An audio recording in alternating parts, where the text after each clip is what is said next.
Boa tarde, Shalom! Estamos dando início neste momento a mais uma aula. Essa aula ela tem um propósito de nós vermos um aspecto abrangente, geral, de toda a proposta, de todo o desenvolvimento de um conteúdo sobre a antropologia em um sentido geral da sua aplicabilidade terminológica. Quando nós trabalhamos com o termo antropos, nós estamos trabalhando com um termo que indica homem, que indica ser, que indica indivíduo, e também vai ter um sentido, claro, que vai alcançar alguns aspectos que são derivantes desta terminologia antropo, como ser, como humanidade, como humano, como matéria, como também especificidades, que aí vem etnia, vem cultura, vem tradições, e vem também raça, vem também aspecto geográfico, aí coloca-se povo, coloca-se nação, coloca-se no sentido mais historiográfico, o tempo, o período, a habitação,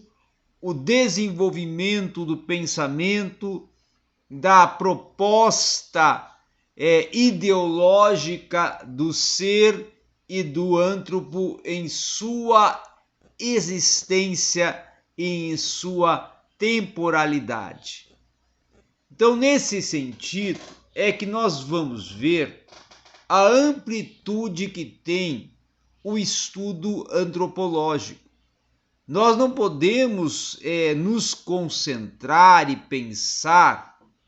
que ao estar estudando a antropologia, nós iremos nos deter ou restringir a antropologia a só um segmento, trabalhando com a antropologia teológica ou trabalhando com a antropologia bíblica e não vindo a considerar ou até não priorizar também o estudo da antropologia no seu sentido cultural, no seu sentido filosófico,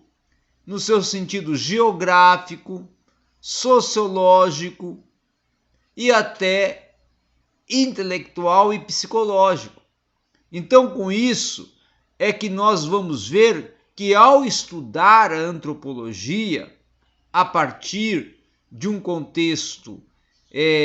bibliocêntrico e teológico, nós precisamos ir fazendo as inter-relações com os outros segmentos e os outros sentidos aplicativos que trabalham com a antropologia. Por exemplo, ao falar de Gênesis capítulo 1,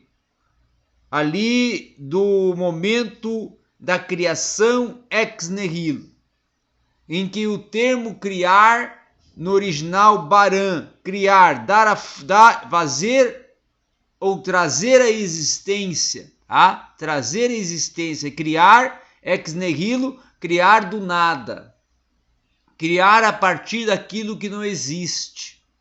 criar a partir até do impossível e das impossibilidades, quando se olha para a ótica de que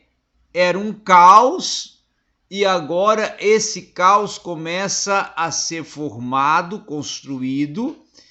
criado e vai ter todo um formato e todo um aspecto arquitetônico. Então o termo Watsar, que é o termo para dar a forma, ele vai ter um sentido também de aspecto arquitetônico, forma, construção, formato, modelagem. E agora o caos não é mais caos, porque passa a ter todo um aspecto de forma de identificação e de, claro, uma paisagem, uma visualização, uma aparência, um resplendor. E aí, quando se dirige ou direciona-se para a criação homem, é que algo ainda mais fenomênico vai se tornar e vai gerar debates, é quando em Gênesis está proposto e apresentado e defendido a criação do homem do pó da terra. Não só em Gênesis, é também trabalhado por Jó, é também trabalhado por Salomão, não é? Salomão vai dizer no livro de Eclesiastes, o seu livro do pregador, o seu livro da oratória, o seu livro que é um dos pilares da sabedoria hebraica, não é? Que ele declara o seguinte: do pó foste formado, para o pó voltarás, quando ele está tratando da efemeridade do tempo e até do que está reservado para o ser que foi criado do pó voltar ao pó com a sua morte. Com todo esse contexto, não só explicativo e indicativo de Gênesis, que há um diálogo dentro do Antigo Testamento, nós vamos ver que outras teorias vão surgir, porque para a ciência vai se tornar algo totalmente impossível a compreender cientificamente de um corpo humano vir a ser formado a partir de um elemento barro, pó, argila, pó. Só que aí você vai analisar e estudar os elementos que compõem toda a estrutura do corpo, do basar no hebraico, você vai ver que esses elementos são elementos que também sim vão encontrar na estrutura que vai formar o barro, o pó. Por exemplo, fósforo está no seu corpo, cálcio está no seu corpo, fosfato está no seu corpo. E são elementos que você vai encontrar presentes também na estrutura que vai formar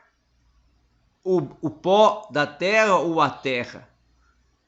E não é só esses elementos, poderíamos aqui indicar ainda outros elementos que vão compor e que compõem a estrutura da terra encontrada dentro do homem.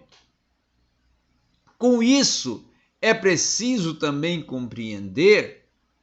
que esta forma humana é uma obra da ação e intervenção divina, totalmente divina. E aí nós entramos com a teoria proposta pela teologia, que é o criacionismo, que vai defender que a criação ela ocorre a partir da ação e intervenção do Criador, aquele que é um ser superior e aquele que está em estado superior e que é antes de que tudo foi formado, e aí é debitado a Deus, a Yahvé, ao Criador. Já o evolucionismo vai discordar e vai trabalhar com a possibilidade defendida por Charles Darwin da evolução, né, tanto a micro como a macro, também partindo de uma mutação de espécies, não é? Quando ele vai defender que o homem tem um ancestral único, né? Um ancestral único, vindo então a ser um primata, esse ancestral único, aonde ele debita o chimpanzé, e aí vai trabalhar com a teoria da evolução e da transformação e mutação das espécies, não é? Até chegar à condição do ser humano. Claro que essa teoria do evolucionismo ainda ela vai ter a ciência vai dar alguns adentos e vai ser acrescentada algumas teorias que vão surgir a partir dessa proposta. Mas elas próprias vão se contradizer e não vão conseguir chegar a um denominador comum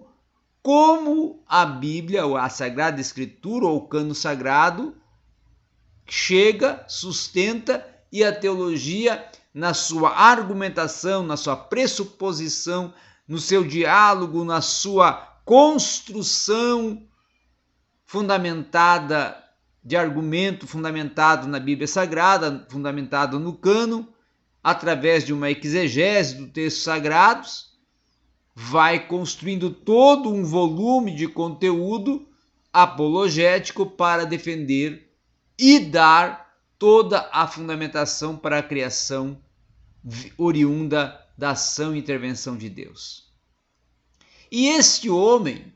e esse ser que agora está dotado de vida, que agora também tem suas emoções a partir da alma, tem seus sentimentos a partir da alma, tem a sua interação a partir da alma, mas também tem o seu espírito, que é como se fosse um canal, um sensor, aonde ele vai ter não só a consciência, a intelectualidade, mas ele também vai ter a oportunização de ter um testemunho, uma testificação, uma comunicação com o seu Criador, com o próprio Espírito, o agente da criação e todo o agente do contexto dos projetos e planos salvíficos e do plano de Deus. Com isso também nós vamos ver que esse homem, a partir desta condição, ele se comunica. E aí surge a linguagem, que é um fenômeno, que aí vem dentro desse fenômeno a questão etnológica ou etimológica, de etnia. Qual é a raça, qual é a língua que ele vai falar segundo a sua etnia, segundo a sua raça, segundo as questões que compõem também a cultura e a tradição a qual ele está inserido, no ambiente a qual ele pertence. E dentro desse sentido cultural, aí vem as suas manifestações culturais, aí vem as suas questões de contato com o ambiente, aonde ele não só expõe os seus talentos e a sua capacidade cultural de construir, de formar, de estar ali compondo dentro do espaço a qual ele intervém, todo um sentido de um elemento ou de um ser que possui elementos sensitivos que vão proporcionar a construção musical, a construção artística, cinematográfica, ou até, quem sabe, ou também etnográfica, literária, poética, também a sua capacidade de interpretação, da sua capacidade de desenvolver desenhos, artes plásticas, de artesanato, de todo um contexto cultural que faz parte da sua sensibilidade artística, que pertence a ele como um dote natural e um talento. E aí, dentro desse aspecto, vem também a antropologia filosófica, que, em contrapartida ou em contraste com a antropologia cultural, que trabalha com o contexto homem e cultura, vai falar homem-pensamento, vai tratar sobre o homem e as suas ideias, o homem e os seus pressupostos, o homem e os seus sentidos de interação, da construção de um pensamento, de pensamentos, de conceitos, de manifestações resultantes do seu intelecto, da sua visualização de mundo, a cosmovisão interna, externa, singular, coletiva, plural. E com isso tem um sentido em que ele começa agora a ter uma identificação,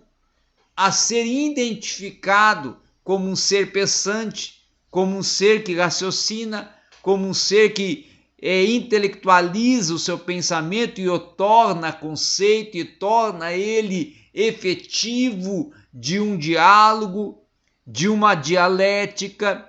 de uma contraposição e argumentação dentro de conceitos, dentro de teorias, dentro de propostas em que ele está como não só o receptor, mas muitas das vezes também como o emissor, como aquele que constrói a partir de um elemento já construído ou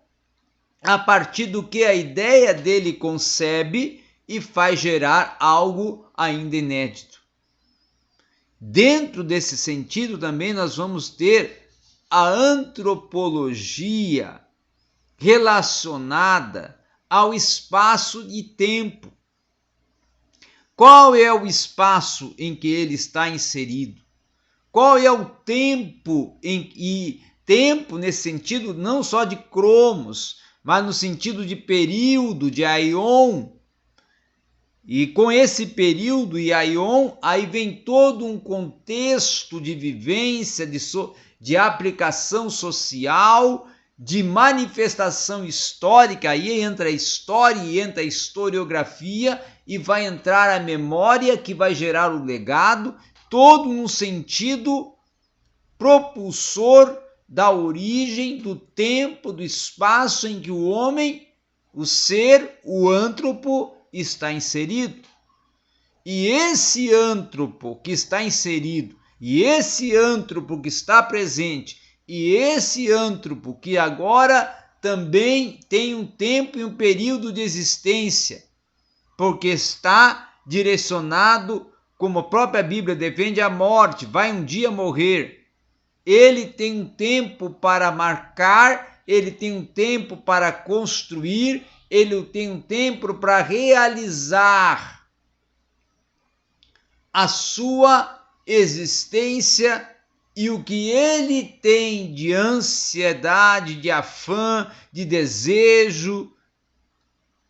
de cumprir em sua existência. Projetos em que ele propõe para si próprio e para que ele possa ter uma participação, mesmo que essa seja muitas das vezes efêmera, passageira, temporária, mas teve dentro do tempo que lhe foi permitido existir. Com isso, Søren Kierkegaard, filósofo existencialista, vai defender que a existência ela é propulsora de um tempo que vai gerar espaço e que vai gerar a eternidade do ser a partir do legado, a partir do que ele defendeu, efetivou, programou, propôs e agora tornou-se realidade. E com essa construção de realidade e com essa construção de projetos e sonhos e ideais, ele tornou-se um ser, ele tornou-se uma existência e ele tornou-se uma realidade. Uma realidade muitas vezes utópica a partir de um sonho não realizado e uma realidade muitas vezes efetiva a partir de um sonho, um ideal proposto e alcançado. Com isso, o ser é real. Com isso, o ser é matéria. Com isso, o ser é composto de organismo e de órgãos no aspecto biológico, de uma antropologia agora no aspecto mais científico. E com isso o ser tem cor, tem todo um sentido também, não só de cor, de pele, de pigmentação, de órgãos, de organismo, mas também de descendência, de genes, ou seja, de todo um contexto genealógico de uma descendência, de questões que estão presentes na sua árvore genealógica, na sua toledote, na sua descendência, na sua origem mater, ou de materna, mater de central, de centro de existência, a partir de outro, daquele que o gerou e o formou. E aí com isso vem também a questão da construção de uma história a partir de outra história. E aí vem entra a tradição, o hábito, o costume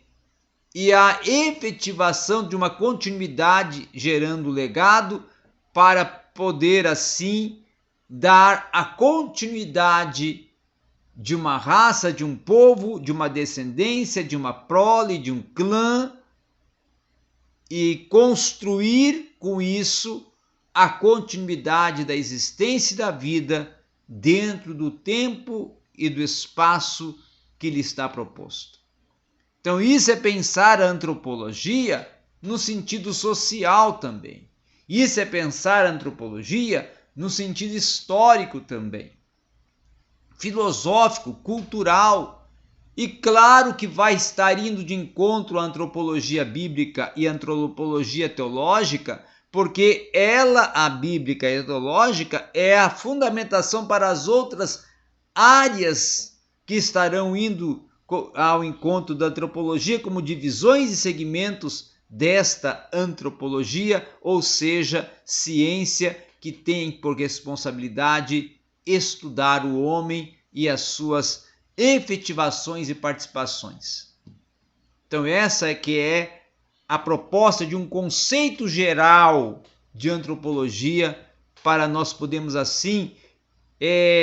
visualizar e perceber o que realmente é a antropologia num sentido global a partir da antropologia bíblica e teológica, para fornecer uma visão holística do antropo, do ser, do humano, dentro do contexto Bíblia, teologia, ciência, espaço, tempo, pensamento, história e eternidade, temporariedade. Obrigado a todos e esta foi a nossa aula para fechar esta compreensão do que vem a ser o estudo da antropologia. Obrigado a todos.